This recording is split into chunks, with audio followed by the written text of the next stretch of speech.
This video, tayo ay mamamasyal sa SM Rosales at habang nga bumabiyahe tayo, nasiraan yung service natin at para hindi mainip at para may ma-upload na din ito, video muna tayo. At ang first destination nga natin sa SM ay syempre yung powder room and sinamahan natin si ate na bumili ng bago niyang cellphone at habang namimili siya kung ano yung bibilhin niya, nag-picture muna tayo dito sa may gilid para hindi mainip and syempre para more uploads, diba?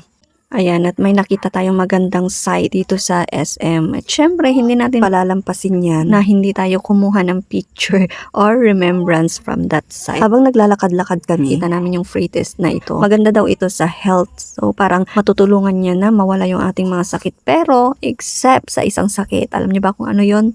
Sakit sa puso.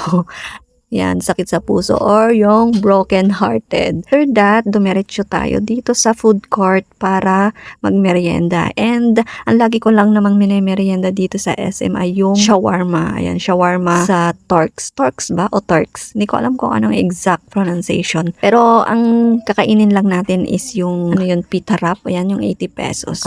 Order na tayo and pupunta tayo dito sa my side para antayin. And syempre, more video. Ayan, nakakita na tayo ng ating uupuan. Habang nag-aantay nga, syempre ayan, sabi ko dito mag-picture muna tayo. Pero video pala ang ginawa. So, let's eat. Ito pala yung itsura ng ating shawarma. Ayan, maliit siya. Actually, maliit siya. And after that, after nating nagmerienda, daan muna tayo saglit dito sa Tom's World para maglaro kaunti. At madami na akong nakuha. Yung mga nakuha natin ay may parang equivalent na price, ganyan. And then, bago tayo umalis, syempre, daan muna tayo dito sa powder room. Tapos, daan tayo ng sushi para sa dinner na. Para pagdating dun sa bahay, kakain na lang tapos matutulog, diba? So, yun lang. Bye-bye!